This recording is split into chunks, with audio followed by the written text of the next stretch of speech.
দাদা কি ভেলাঘৰৰ কাৰণে ভেলাঘৰৰ কাৰণে দুইষাৰ কৈছোঁ হা দুইষাৰ কওক ভেলাঘৰৰ কাৰণে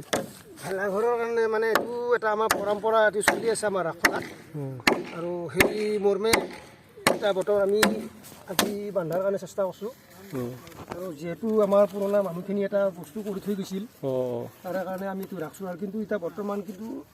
ল'ৰাবিলাকৰ কিন্তু এইটো বস্তু বৰ মতিগতি নোহোৱা হৈ গৈছে বুজিছে না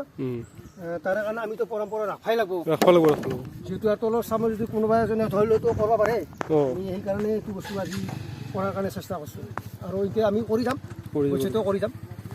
এইখিনি থেংক ইউ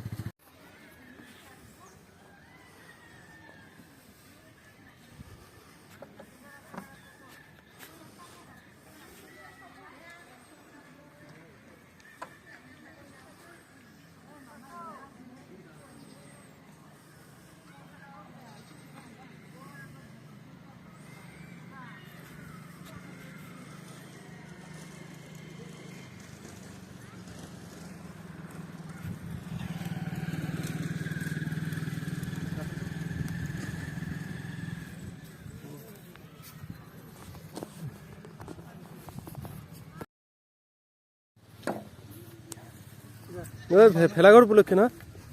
হয় দাদা আমাৰ মানে কি যিটো সংস্কৃতি আছে সেইটো বিলুপ্ত হৈছে মানে যিখিনি উদীয়মান যুৱক তেওঁলোকৰ অনীহা গতিকে আমি আমাৰ নিজৰ সংস্কৃতিখিনিতো ৰাখবাই লাগিব